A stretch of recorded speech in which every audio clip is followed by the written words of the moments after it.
Good afternoon. Good afternoon, honorable members. Unfortunately, we will not be having a presentation by UNESCO. Okay. So yes, so maybe we could go straight into Plan International. This just came to me a few minutes ago. Okay. Yes, sir. Or in that event, we'll go straight to Mr. Lazarus Mwale, Plan International Regional Program Manager. Over to you, sir. Hello, good afternoon, honorable members, and good afternoon, colleagues from civil society. I hope you are able to get me clear. Greetings from Lusaka, Zambia. I'm Lazarus Mwale, as has been already introduced, and I work with Plan International on our Ending Child Marriage program that we call 18+. I would like to be guided if the host, Betty, may be able to project my presentation, or if I need to do it from my end. Mr. Mwale, let me see if I can share the screen. And Okay. then, yes, if I don't make it, you might have to do it on your end. All right. So while that is going on, let me just say thank you for giving us this opportunity to interact with the committee on this very important subject, especially where our region, Southern Africa, is concerned. So my presentation is on understanding the upcoming rapid assessment on the impact of COVID-19 on the measures to end child marriage. This is obviously coming from the fact that COVID-19 came at a time when in our region we are still grappling with the issue of child marriage and teenage pregnancy. And so this kind of just compounded the situation. And my colleagues who presented earlier in the morning, I think really made a very good presentation on what this situation is all about. However, we have observed across the region that information is still, if you like, sitting in silos in different countries, and we do not have some sort of a comprehensive regional picture that indicates to us to say what is the situation in our region and what is driving the rising teenage pregnancies that have been reported in some countries, or indeed in some communities. So I can see the screen, the presentation, and just also to mention from the onset that this rapid assessment is going to be conducted jointly by ourselves Plan and Girls Not Brides Rosario Memorial Trust that is headed by the AU Goodwill Ambassador on Ending Child Marriage, UNICEF Regional Office, and also UNFPA Regional Office. And I'm sure you've had to hear also from these colleagues in the morning session. Next. So I was just indicating to say we are receiving reports almost on a weekly, monthly basis of the rising rate of teenage pregnancy in the region. And we've seen these screaming headlines in the papers. For instance, a week ago in Zambia, there was a story that came to say there are more than 1,800 teenage pregnancies recorded during the time of COVID in one region of our country, which is precisely the Eastern region. You can proceed to the next slide, Betty. And we've also, read about reports in Kenya where teenage pregnancy is rising, and this has been linked to the COVID-19 and the impact that the lockdowns have had, and also in Malawi as well. We've been receiving all these reports. But like I said, we have this national level, anecdotal information, but it's not aggregated at the regional level for us to fully understand how the picture is in the region. In so far as the measures to implement the SADC model law are concerned, and also the measures as outlined in the AU Common Position on Ending Child Marriage are concerned. So it became imperative that we needed to know what is the state of the SADC model law during this time, how are member states working around and implementing the measures prescribed by the SADC model law during this time of COVID, not only the SADC model law, but broadening that up to the continental level and looking at the AU Common Position on Ending Child Marriage. Next slide.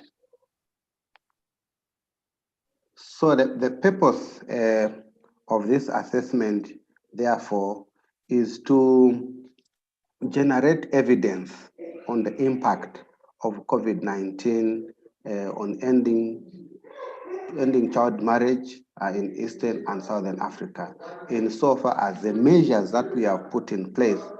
In Southern Africa, we are working so much with the SADC model law, for instance, at a regional level.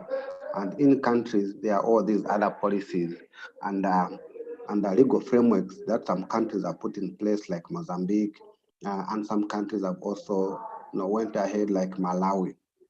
So the result of this assessment is to inform the development and alignment of program and advocacy strategies by us, the partners, the organizations that are working together to end child marriage. And also, we hope that the assessment is going to help us outline strategies for utilization of the SADC model law during COVID-19 and also during the pandemic recovery period. And I think the third purpose of the rapid assessment is of much interest to SADC PF. So to carry out this assessment, we have come up with some assessment questions, and we are hoping that as we reflect on this presentation, honorable members may also open our eyes and perhaps suggest some of the other areas we may need to look at, because this is still pretty much at the design stage and there's still room for us to make some changes. So would like to know the state and the implementation of the SADC model law, as well as the AU Common Position on Ending Child Marriage in the target countries. So I'll talk, I think, about the target countries later on. So would like to know what measures are in place to curb the rising or expected spike in teenage pregnancies and child marriage during COVID-19, and to what extent are these implemented? So would like to probe in the countries, are there any measures to respond to this impact? And if they are there, what are they? Then we also want to know what kind of strategies can be employed to reduce the vulnerability of children to child marriage and enhance their agency, and also protection of girls already in marriage, especially during and after COVID-19 pandemic. The fourth assessment question is, how can the SADC model on ending child marriage be utilized by SADC member states in addressing the impact of COVID-19 on ending child marriage work? So we have this framework in this region. So how can it fit given the current situation, maybe where even national governments may want to focus on many other things, and precisely maybe not on this issue that we are discussing this afternoon, but we are trying to find strategies and better mechanisms that it can still be done.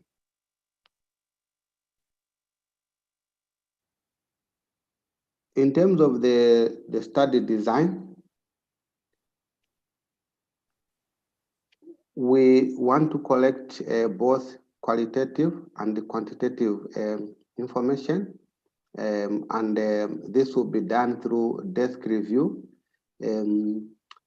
Quite a number of countries have conducted rapid gender assessments or just some studies to understand the impact of COVID-19 on a number of social issues, on GBV, on the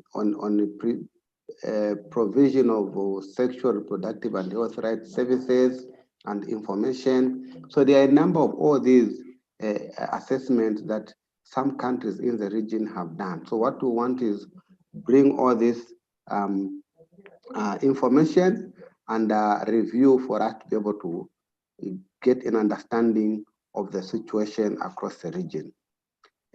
Other than the desk review, we would like also to collect primary data through key informants, and we'll target some stakeholders, and including girls and young women, as well as boys that are affected by child marriage or at risk of child marriage in the countries within the region. We would like also to get primary data from UN agencies, for instance, because a lot of work is going on in that aspect. We would like to talk to our community leaders in the target countries to understand the situation in their communities and what they are doing about it, and also what they hope can be done and about it. We would also like to speak to members, honorable members of parliament, and I think this platform this afternoon is an opportunity for us to say we would like you to be part of this assessment so that we can understand in different countries how the model law, for instance, is faring during this time. We would like to speak to government officials, civil society organizations doing work in their various countries. Then in terms of target countries, we are planning to sample a total number of 6 countries that will be drawn to ensure a balanced representation of the entire region. So since many of our organizations cover Eastern and Southern Africa, we would like to have countries in Southern Africa, in Eastern Africa, as well as some countries up north.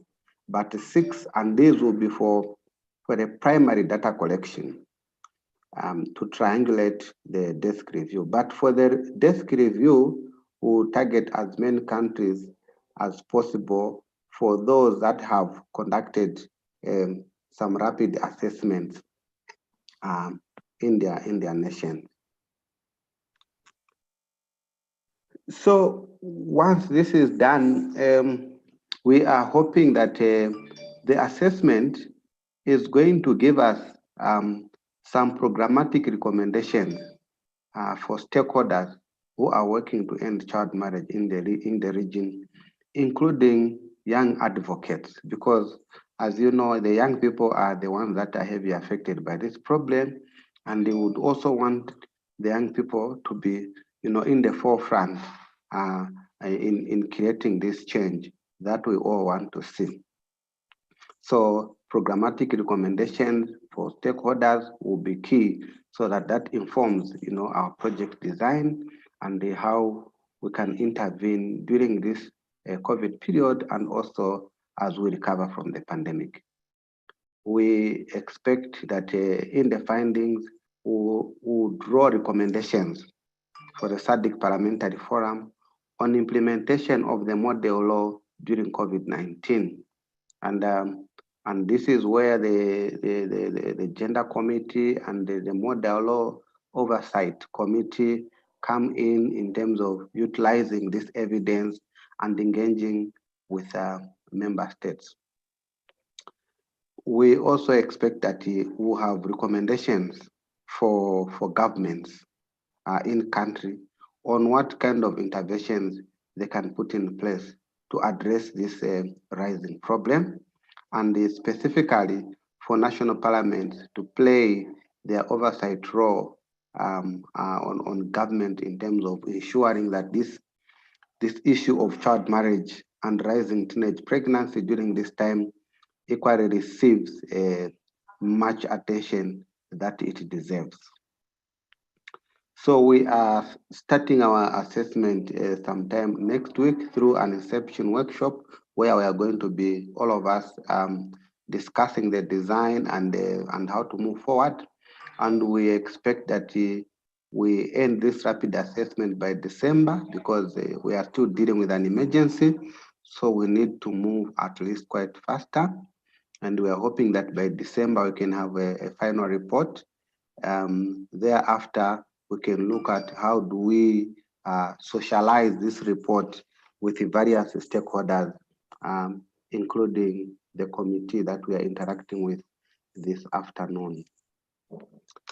So this is where I end my sharing in terms of our planned regional assessment, and we will be very happy to have some reflection over it in terms of how perhaps the committee can support us, SADC Parliamentary Forum can support us, and also anything else that you may feel is important for your level of understanding in order for you to play an effective role in this.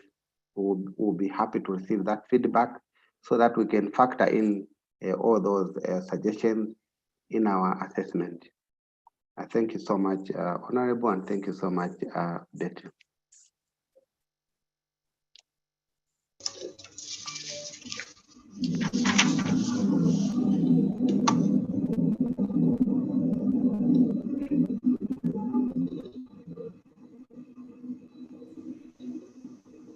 Honorable Chairperson. Betty. Good afternoon, honorable members. There Betty, is someone from UNESCO will join, huh? Thank you very much. Oh, I think the chair is coming back. Someone from UNESCO will join as we take it. Okay, ma'am. No, Chair, I was kindly indicating that there's someone from UNESCO who will join. Even if they don't give a presentation, they can give perspective around the question that is on the chat group. Among also including all the other resource persons who are on board, they could also tackle the question posted on the chat group. Thank you. So now, are we at the point where we can give someone from UNESCO to say something? I hope so. Someone from UNESCO, we give you a platform. Please Chair, take the floor. they are trying to join from UNESCO. Will indicate when they're able to, when they've joined. But for now, we can take input from members. Okay. Sincere apologies. Yes. All right. Thank you very much, for such informative presentation. I shall now open the floor for debate. Honorable members, now I would like to see your hands up so that we can debate together. Let us now debate together. Do we have any hands up? Is Chipo Nkata? Honorable yes, Chipo Nkata. Good afternoon. Good afternoon, honorable members. My name is Chipo Nkata. I'm a gender consultant with UNFPA in Zambia. Unfortunately, I would have to leave the meeting soon, but there was one issue that was raised by a honorable member on the link between CSE and child marriage, and I would like to respond to that before I leave it, if that is okay with you. Please kindly elaborate once on what CSE is in full. Thank you. Sorry, I didn't get that. May you please repeat? Kindly elaborate on CSE, not abbreviations for now. Thank you. Sure. So the question is on the link between comprehensive sexuality education and ending child marriages. So in response to the question that's on the floor, I would just like to state that different countries do have different packages for comprehensive sexuality education. And in the recent past, there's been some discontent around the contents of that sexuality education curriculum that's often offered in schools. I can't speak on the details of each and every country present, but I will say that one of the key things that comprehensive sexuality education seeks to do is to sensitize children on sexuality issues, sexual activity and behavior. And it plays a significant role in reducing the risk of STIs, including HIV transmission, unintended pregnancies, abusive sexual activity and exploitation. And most of the curricula that are developed seek to achieve this purpose. And so you typically find in a comprehensive sexuality education curriculum contents on relationships, on values and attitudes, and skills, cultural, society and human rights, human sexual behavior, and things of the sort.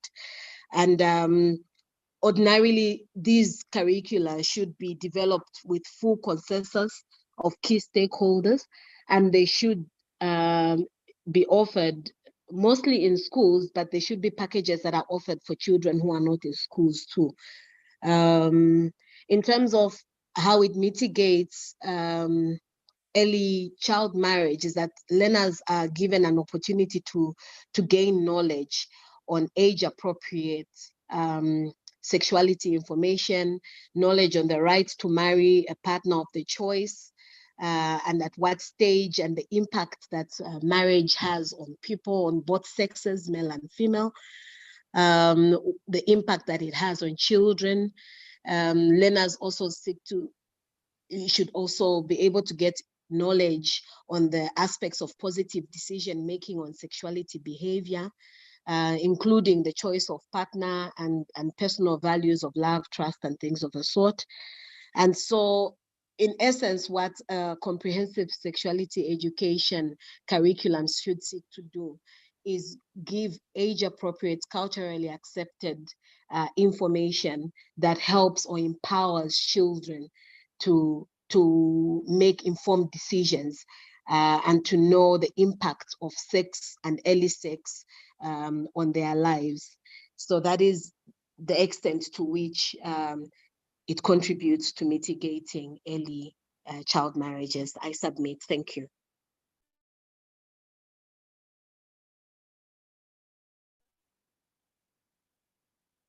Thank you very much. Thank you very much, Chipo Nkata. Can I invite more hands? Honorable Chairperson. We still have more hands. Yes, there's Shawa, Remy Shawa has raised. Shawa, Remy Shawa. Hello, good afternoon, Honorable Chairperson and Honorable members. This is Remy Shawa from UNESCO. I work in the regional office for Southern Africa, supporting Eastern Southern Africa, and apologies for coming in late. The request, I think there was some miscommunication, but really, really nice to hear the conversations on the floor. And I just wanted to zero in on the question on the floor regarding the role of comprehensive sexuality education and child marriage, or early and child marriage.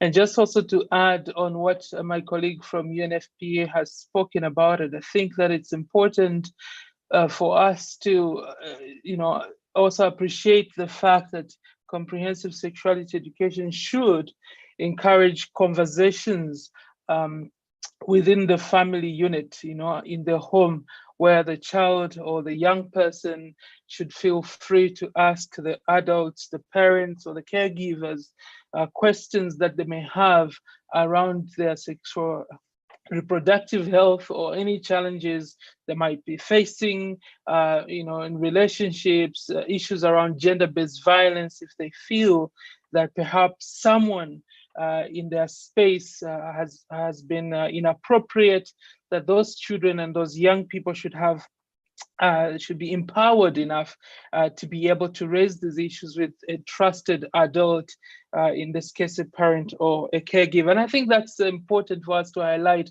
as one of the things that comprehensive sexuality education should and does do in the lives of the young people. In terms of child marriage, I think because we know that marriage is more than something that happens between two people. Marriage happens in the context of a family, in the context of a community. And so if the parents and the young people feel empowered enough with relevant comprehensive sexuality education, then they can be able to oppose instances of child or forced marriages at an early age, and communities as well, if they're empowered, if they're educated, if they're aware on the repercussions of early and unintended pregnancy, on the repercussions of child marriage, then they can be able to speak about these things in those community spaces. And bring to light in cases where where some children are taken advantage of in the case of child marriage. So I just wanted to say, Honorable Chair, that CSE or comprehensive sexuality education then open the doors, it opens these conversations, and it creates a platform to be able to have these conversations. And what my colleague from UNFPA mentioned is also important when it comes to outside the school. So we know, for instance, that in most countries, there is some form of comprehensive sexuality education that is being taught in the schools, and it can be called different things, whether it's family health education in Kenya, or whether it's life orientation in South Africa, or whether it's comprehensive sexuality education in Zambia and Zimbabwe. What is important as well is that for learners or for young people that don't go to school, who are actually even more vulnerable to HIV, to early and unintended pregnancy, and even to child marriage, that they need to have access to that knowledge, even in the community. So out of school, comprehensive sexuality education is also very important. So I just wanted to weigh in, and I'll stay on the call, Honorable Chair, in case there are any questions toward us. Over.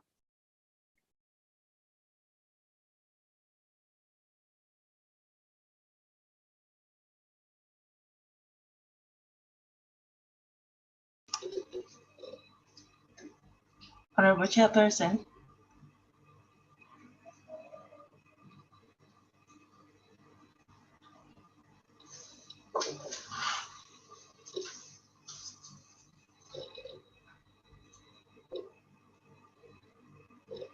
Honorable Chair.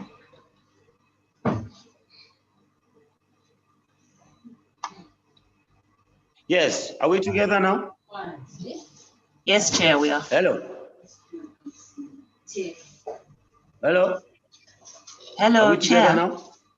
Yes, sir. Yes, Ms. Zulu. Are we together now? Yes, Chair, we are together.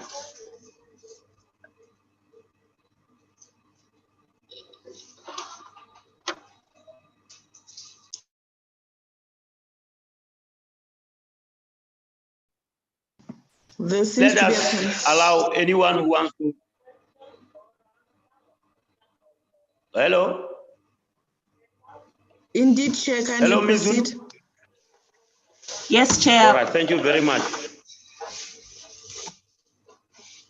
We have any hand up?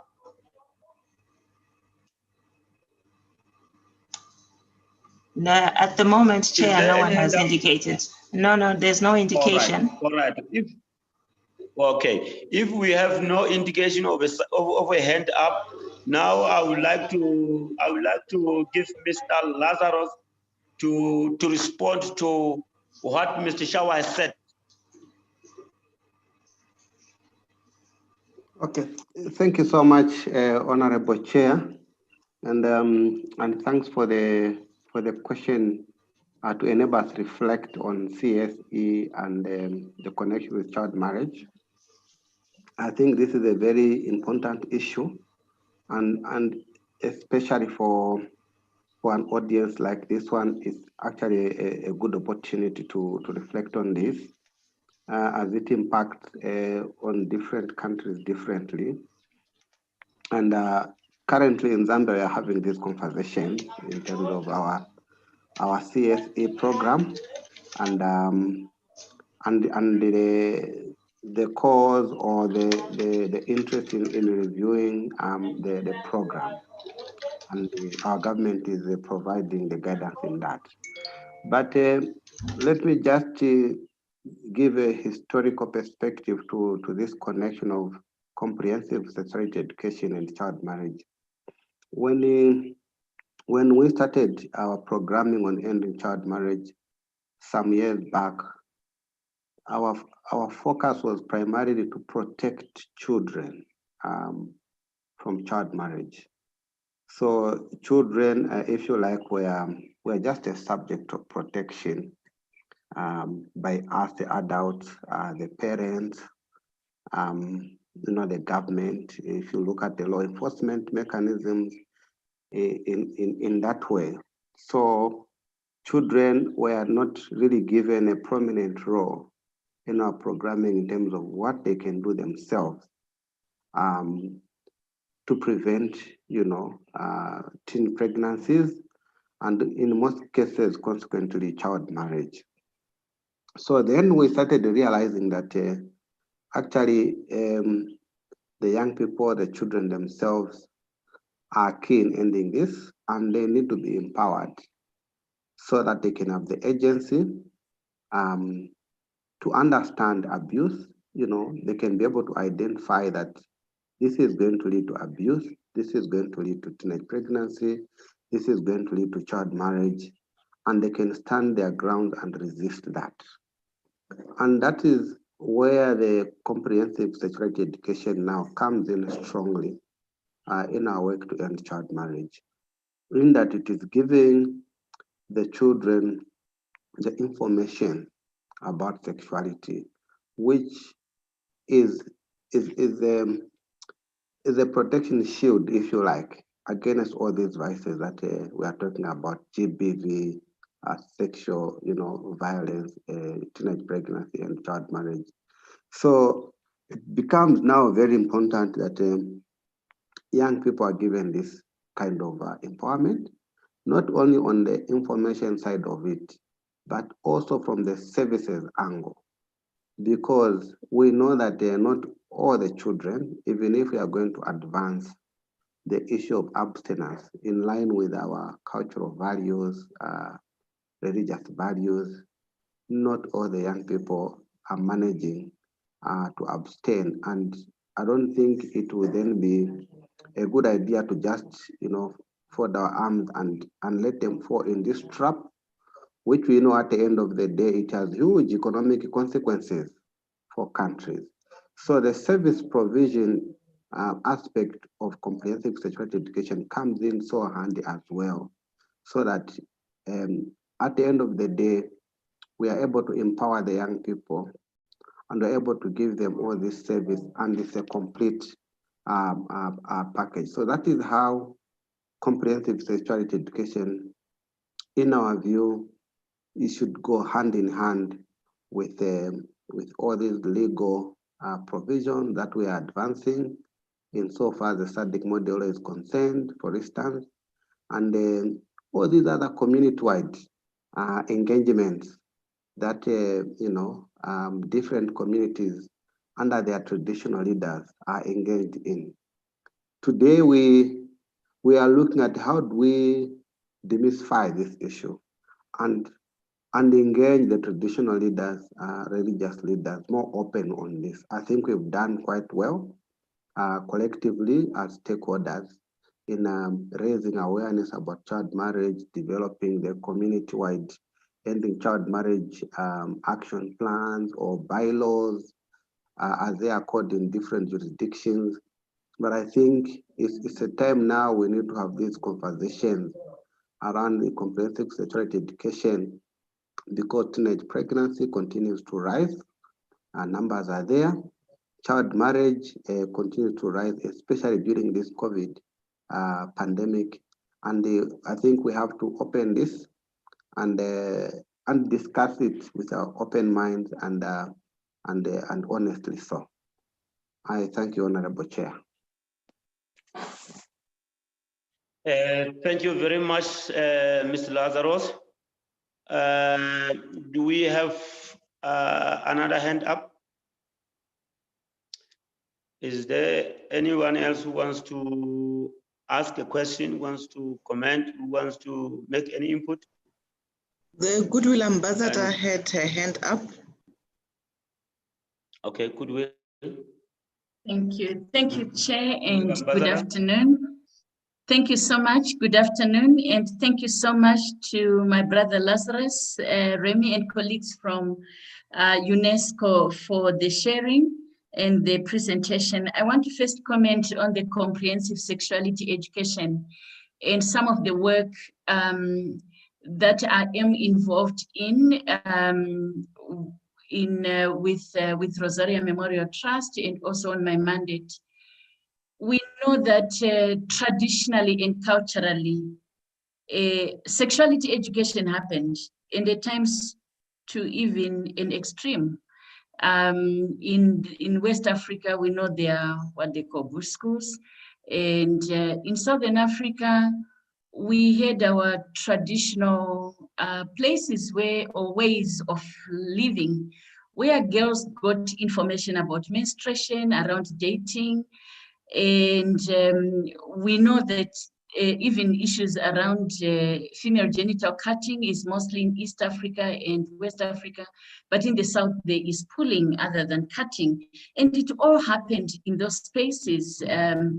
Some call it Nanga in the Shona or Pachibanzi or Chinamali or Egumeni. So these spaces where girls live, nurtured, grow up, is also a place which we should not lose focus of when we are talking about sexuality education and comprehensive sexuality education for girls, because sexuality education happens in school, but also it happens within our communities.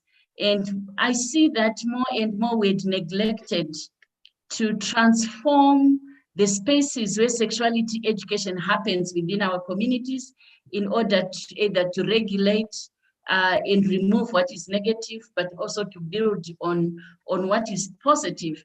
And pre-colonial Gota or Padare, where men used to live, there were spaces for non-formal education. So I would recommend that as a committee, you also explore in terms of culture, where did non-formal education happen?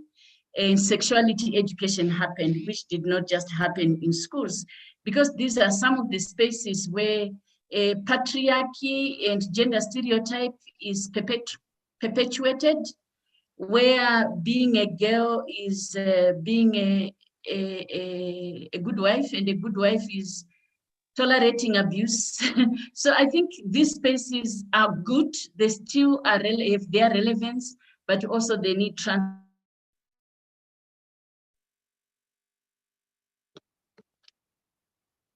for comprehensive sexuality education, because they still exist, and there is still also the tension where when we work with schools, they say children are coming, cannot be, are being delinquent because they are not being taught at home, and at home they blame the schools. So there's this blame game that is also happening around sexuality education.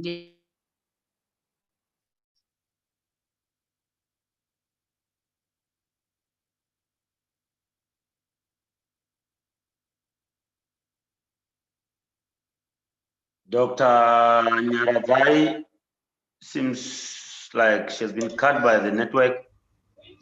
Oh, you're still here. Okay, doctor, if you are still on, carry on.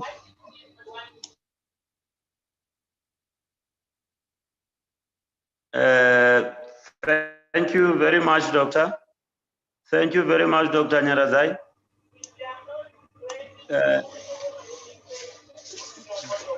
Hello, Ms. Betty. Betty Zulu, do we have someone? Or can we give Mr. Lazarus to respond? Can I Honorable just Chairperson. complete my point? Oh, okay. The doctor is back. If I can just Oh, complete okay. my point. COVID-19 is a phenomenon for welcome. everybody in the world. And if we do not document our own experiences and innovations, someone is going to do it for us. So just looking at protecting Africa's own innovations, the study that Plan is doing and linking with the SADC model and the support member states, I think is very critical so that we continue as a region and as Africa to put our best foot forward in terms of shaping the global norm. Nobody's an expert on COVID and child protection and child marriage. And so we need to really position our own knowledge,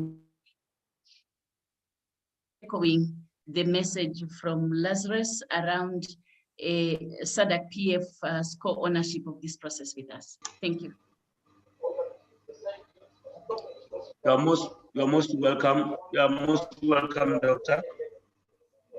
Honorable Chairperson. If we don't have any other hand up, We yes. have two hands. Honorable Mecha would like to comment, and Honorable Marie, the Vice Chairperson as well, has her hand up. Okay. Can we now give Vice Chair? Vice Chair. Oh. Former Vice Chair. Honorable Mecha, carry on. Honorable Mecha, carry on. Thank you, Chair. I just want to tap into the experiences of the professionals that we have. I've critically looked at comprehensive sexuality education framework for Zambia. And so far, I haven't observed anything sinister in that framework. I think the complaints that are coming through actually point to the delivery mechanisms of that curriculum. Because most people are complaining that the way the delivery is being done is not culturally acceptable. I have gone around schools to find out whether indeed this is true or not. Like for my constituency, we don't have much issues. Last week I was in Chirubi, I tried to talk to a number of teachers. They seem not to have challenges with regard to delivery. So I just want to tap into the experience of our professionals there, whether indeed they have had an opportunity to attend delivery of comprehensive sexuality education in various subjects, and what their experiences in different countries is. Thank you.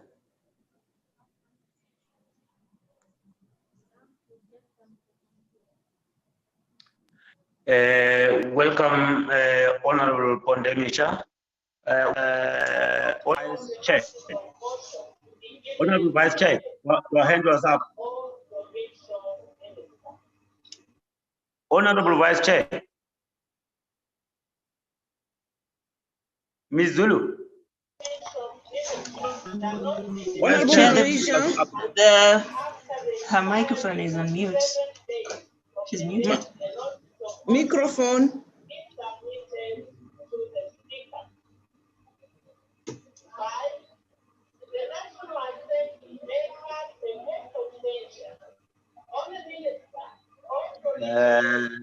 So far, I can't hear. Okay. Now we have Mary, Madagascar. Ok, merci. Madagascar is your hand. Monsieur le Président, Okay. honorable député, parle d'éducation sexuelle globale. Je voudrais donner mon avis par rapport à ce que le Covid-19, l'impact de Covid-19 en Madagascar. Moi, je pense que le manque d'éducation en général, le manque de distraction, sensibilisation même, sensibiliser les parents. Je pense que c'est ça qui le fond de notre problème avec le mariage précoce ou les grossesses précoces. Quand il y a les grossesses précoces, c'est-à-dire que c'est une relation avancée, une relation avant l'âge. Je vais dire, c'est pas seulement par rapport à la COVID. On est là dans les situations de grossesse précoce, de mariage précoce. C'est déjà notre problème depuis longtemps, surtout notre continent. C'est notre problème. Donc, à mon avis, c'est la pauvreté totale qui mène les parents ou les enfants qui vont faire quelque chose qu'ils ne peuvent pas faire. Et même, il y a des gens qui ne savent pas que tout ce qu'ils font, est-ce que c'est normal ou c'est pas normal. Ils ne savent plus comment séparer le normal ou qui n'est pas normal. Donc, je vais dire, moi, je pense qu'il faut, on doit vraiment chercher, on doit aider notre peuple qui sont vraiment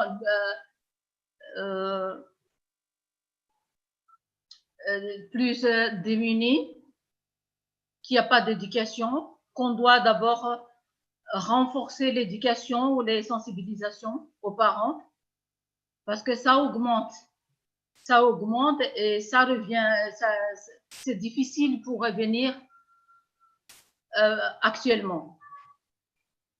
Comme j'ai déjà dit ce matin, pas seulement avec le coronavirus, mais à cause de notre changement climatique ici dans le sud, et c'est tous les ans, c'est répété. Donc les parents, ils pensent que ils vont laisser ces enfants se marier avant l'âge pour avoir un peu d'argent parce qu'il y a un peu petit somme quand on se parle à l'intérieur. Donc c'est à propos de ça. Je veux dire, si on va pas trouver des solutions dès maintenant, c'est qui va trouver des solutions après? Donc, on va se donner la main pour lutter les grossesses précoces, ni les relations précoces, ni c'est surtout les mariages précoces. Parce que les enfants, ils sont pas, non, des enfants, c'est les enfants qui sont victimes dans tout ça. Parce qu'ils savent même pas comment ils font, mais ils font quand même. Donc, c'est pour ça, honorable député, c'est ma conviction. Je vous dis que c'est pas seulement par rapport à la coronavirus, ni par rapport à maintenant, mais c'est depuis longtemps qu'on devait déjà parler, discuter des grossesses précoces ni mariages précoces. Merci. Thank you very much. Thank you very much, Madagascar. Now, I will call upon Mr. Lazarus to comment heads after that. Mr. Lazarus, please take the floor. Comment if you have anything to say on what honorable members have just alluded to. Thank you so much, And then I Honorable will Chair. invite more hands up. Okay, thank you so much, Honorable Chair. Unfortunately, I was not able to get Honorable Marie, who appreciate if there can be a translation to her reflection. But it may be just to pick it up from Honorable Mecha's submission. And I'm hoping also colleagues from UNESCO can come in here. From our perspective, what we have really seen as as a barriers, for us, and I'm speaking, in the context of maybe Zambia, and which could be, the same situation, with other countries, because I think in Southern Africa, we share a lot of values, and at one point, some of our countries were one, like Zimbabwe, Zambia, and Malawi. So there's a lot we have in common across this region. So what we have observed in our communities as we work with them, with the schools, with young people, with the communities, with the teachers, is there are cultural barriers that are affecting the delivery of comprehensive sexuality education, because matters of sexuality is something that even if we discuss culturally or traditionally, like Dr. Nyarazai put it, it will be within a certain context, maybe girls, girls only space, they will discuss those, maybe boys will not be involved, during initiation ceremony for boys or initiation ceremony for girls, as the case may be. So it's still some kind of a hidden spaces that we use to discuss the issues of sexuality. And so this cultural, the cultural norms, our cultural values is what even the teachers have. So you will find that some teachers may not be comfortable to deliver the whole syllabus as it has been developed. They may choose what they are comfortable to talk about, based on their own values, their own, socialization, or, religious beliefs, and so on. So that is something that is preventing, the effective rolling out of comprehensive sexuality education, or creating the misunderstanding altogether. The other issue we have seen is, the training of the teachers, that are supposed to offer this program. We are still at a place where we are building capacities of teachers to understand this, understand their own values, how they can affect the delivery of comprehensive sexuality education, and how they can, overcome that and deliver the curriculum. So the training of teachers, capacity building is key. When we started in Zambia, it was more of targeting the teachers that are already in service. But I think we need to get it to a level where we're beginning to target the students who are being trained to be teachers. And then we'll be able to make a lot of impact in terms of the delivery.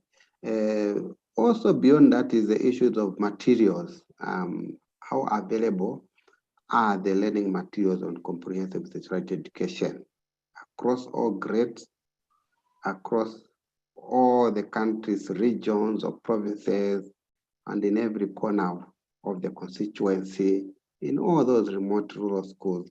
Are the materials readily available in the languages that the learners can easily, understand them, and the teachers can easily find them and deliver for all the grades in that case?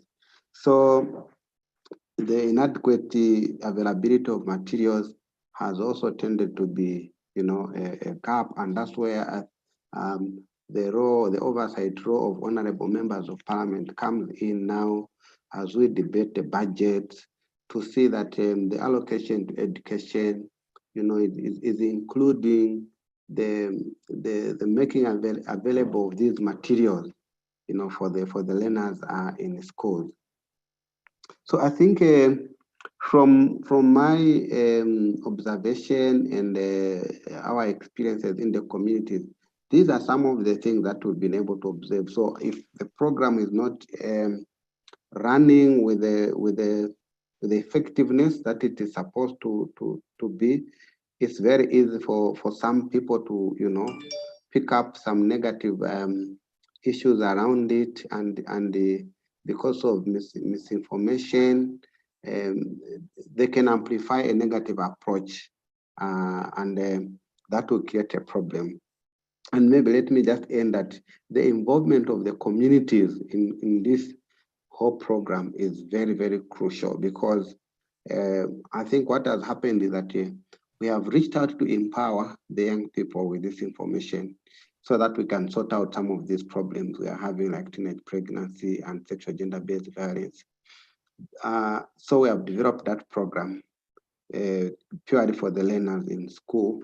And I'm sure UNESCO has also, some interventions for out of school young people. But what is crucial now is to bring the parents in the picture so that we can have this intergenerational dialogue around this whole thing. We should begin to understand the importance. So when some stakeholders lag behind, it's quite inevitable that they will come and say, no, this is advancing some Western influence, some Western culture, because they don't have a good understanding right from the beginning. So I think it's incumbent upon us to work together and bring this awareness in our communities, in our traditional leaders, religious leaders, to say this has always been there, like Dr. Nyarazaya has put it. It has always been part of our life. Mr. Lazarus. Thank you so much.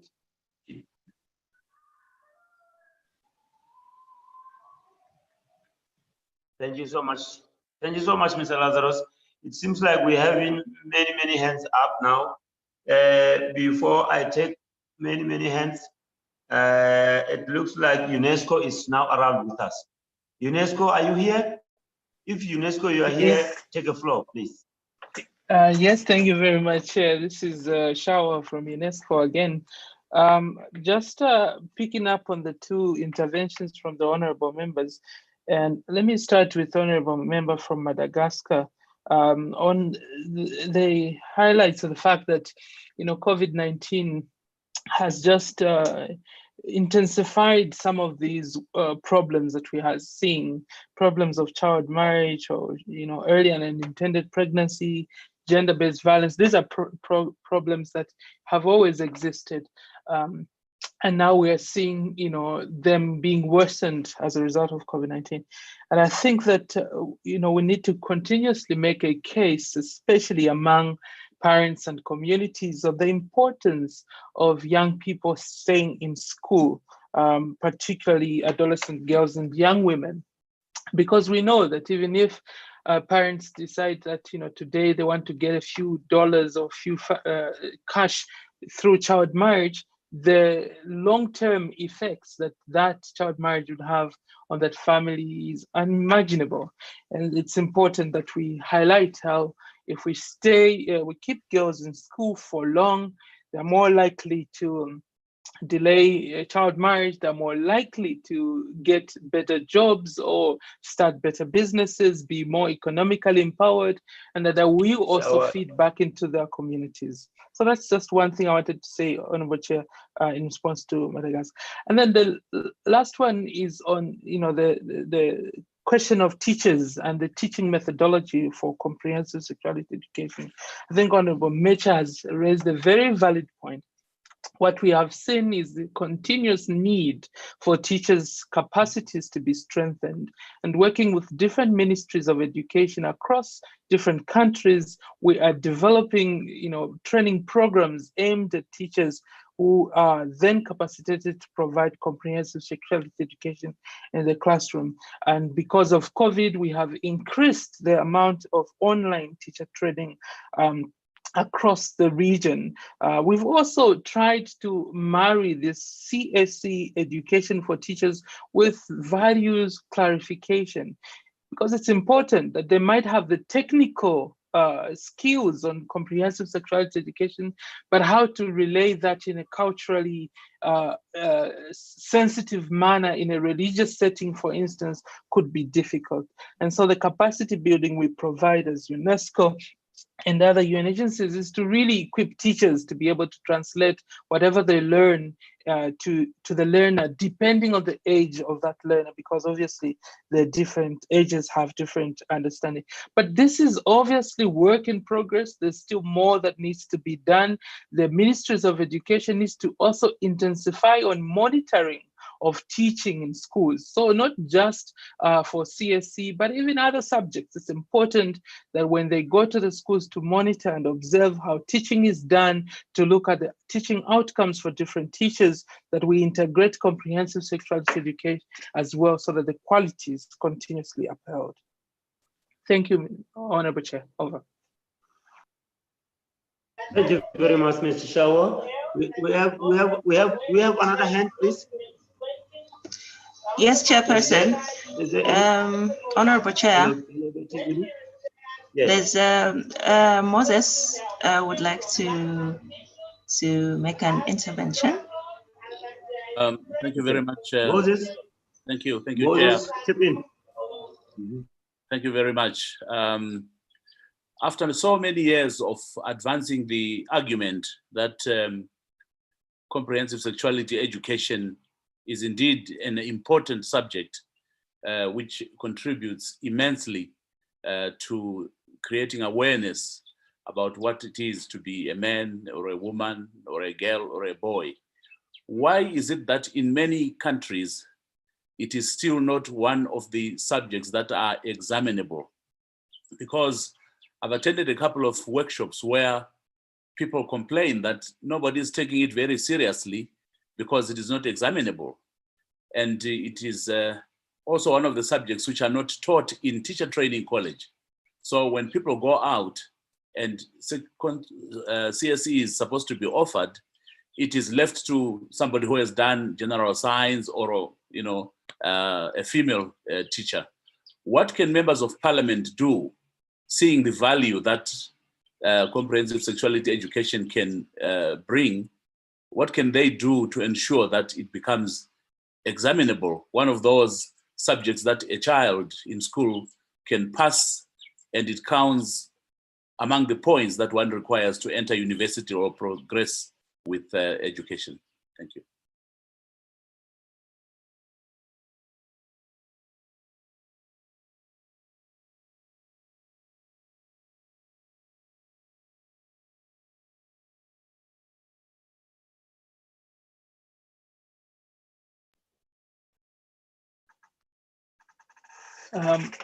Honorable Chair, may I respond?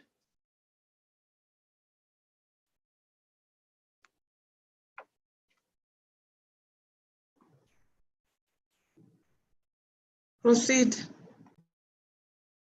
Okay, thank you very much, Moses, for that very important question. I think the difficulty in this question is that comprehensive sexuality education is delivered differently in different countries. So in a country like Zambia, for instance, you won't find a subject that is titled comprehensive sexuality education. Instead, it has been embedded in what they call career subjects. So for instance, if you're looking at the physiological and body image, you might find them in biology, but if you're looking at relationships and family, you'll find that component in religious education. So it's a little bit difficult then to say in such cases that how do we make CSC to be examinable. However, I think what we can push for is that, you know, when the curriculum developers are developing the curriculum, that they include the assessment areas for CSC. So whether it's in biology or in any other subjects, that there are clear assessment areas on how we're going to assess the acquisition of knowledge among the learners. And that then gets to be translated into what is prepared for exams or, you know, mock exams and tests and so on and so forth.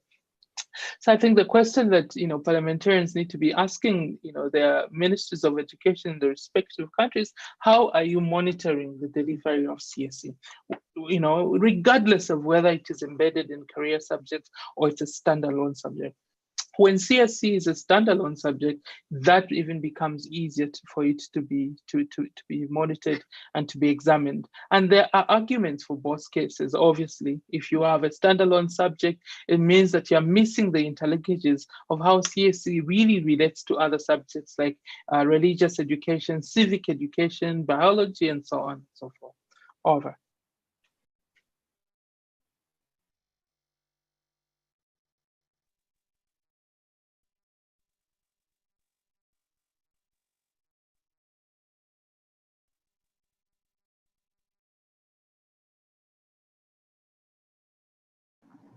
Chair.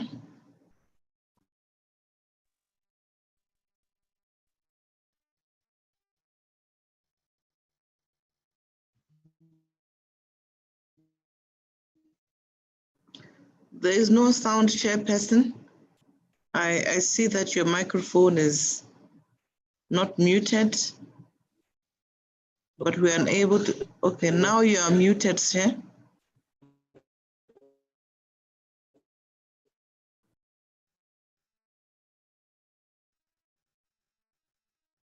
Mr. Reni has answered that one.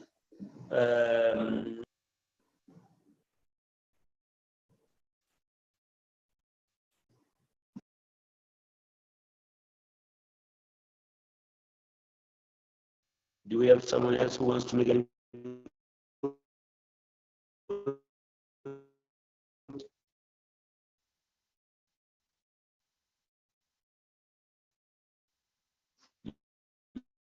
Ms. Chair, there are no hands. Ms. Zulu has a network problem too. There are no hands, Chair.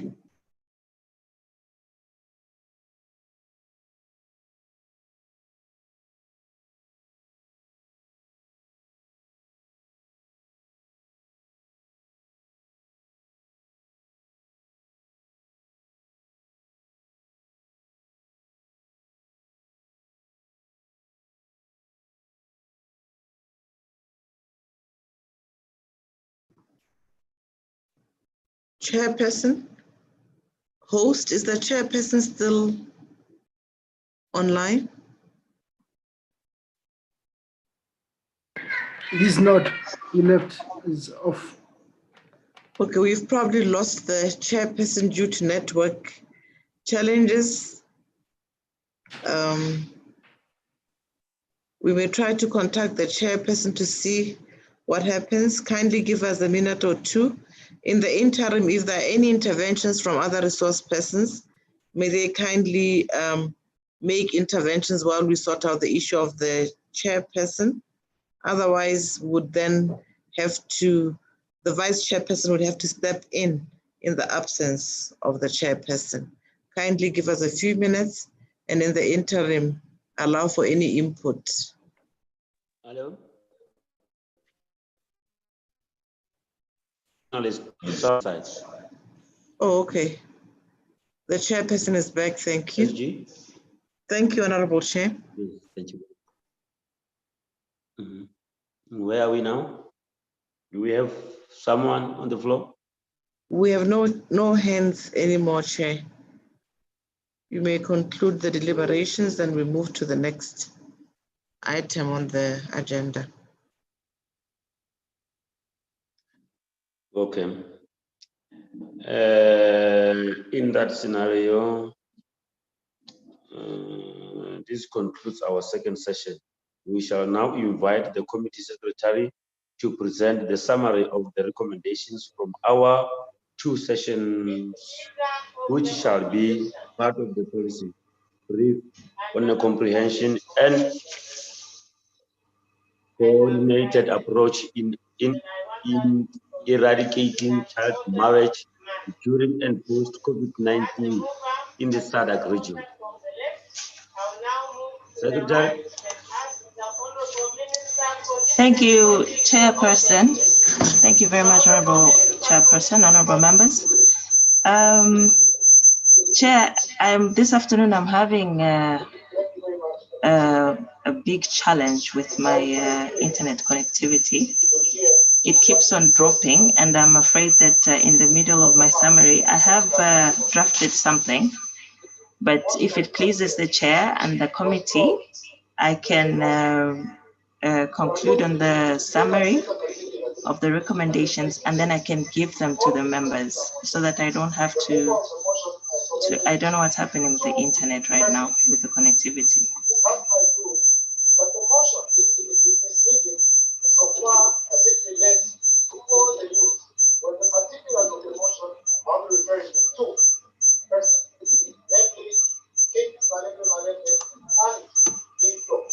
Ms. Zulu, I'm not sure if the chair is on as well. But kindly mute your microphone for now. Can you hear me? Yes, Honorable Chair, Ms. Zulu has requested for the consideration of the committee that she submits in writing the summary in view of challenges that she's facing on connectivity. If it pleases the chair, kindly consider the request. I think I don't have a problem with that. I fully understand the scenario in which we are, and that will be inviting me to make a closing remarks. And if we are all together in one page, please allow me to make some salutations. Honorable members, the Secretary General of the SADC Parliamentary Forum, resource persons, distinguished guests, ladies and gentlemen. I would like to express our profound gratitude to the Secretary General of the SADC Parliamentary Forum and her good office for implementing this visual meeting of the committee. I am glad that COVID-19 has not hindered our work. I wish to commend the forum for using information and communication technology, ICT, and teleconferencing software such as Zoom as an adaptation strategy to the COVID-19 pandemic. On behalf of the Standing Committee on Gender Equality, Women Empowerment and Youth Development, I wish to sincerely thank our resource persons for their expert presentations. In no particular order, many thanks go to the United Nations Population Fund for their presentation.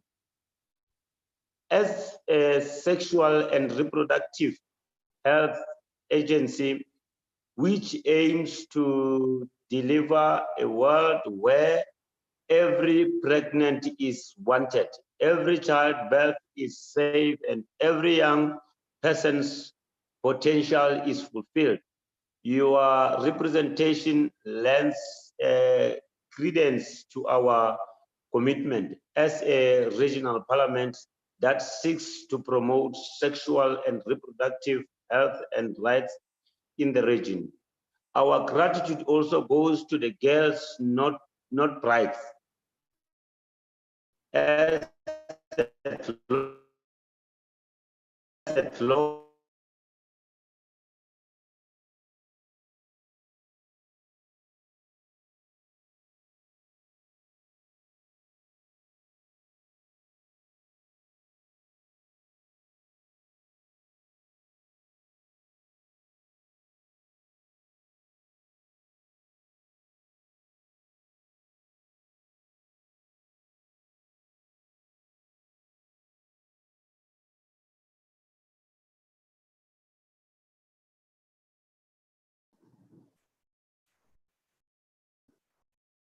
The new world order is evading us. Honorable Chairperson is off again. The microphone is muted.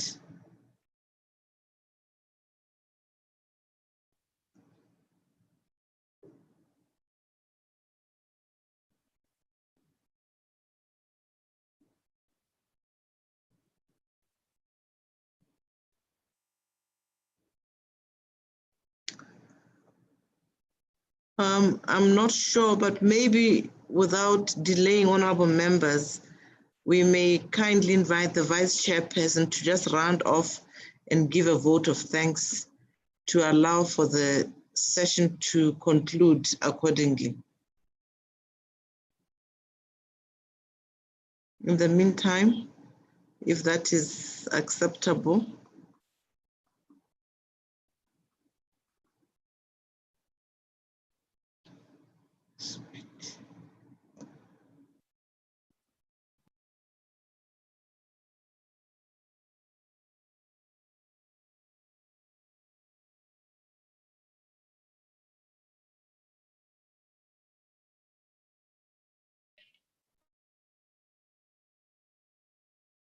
looks like the signal is back. I'm sorry about that.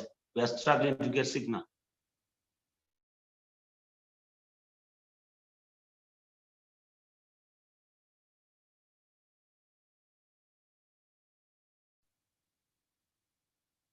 Are we together? SG? Sir? Are we together now? I was just about to finish my closing remarks. Yes, sir. Can Yes, sir. Kindly continue. We understand that you are being, challenged. Yes, sir. Thank you very much. If you allow me, honorable members, let me just finish my closing remarks. Last but not least, as one of the world's largest organizations working for children's rights and equality, Plan International has been working to eliminate child marriage and making significant strides for girls and women's rights. Your presentations on strengthening Parliament's response in eradicating child marriage during and post COVID-19 have been insightful. As parliamentarians, we recognize that eradicating child marriage will require long-term, sustainable action across many different sectors, since the causes of the practice are multifaceted.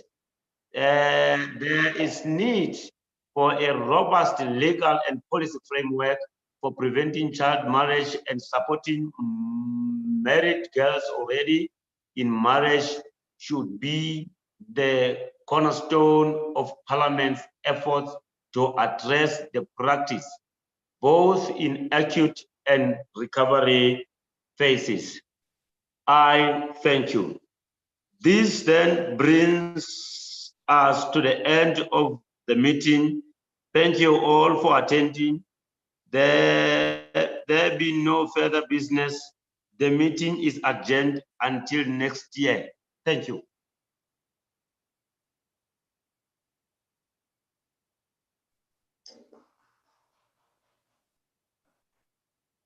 Thank you, Chair.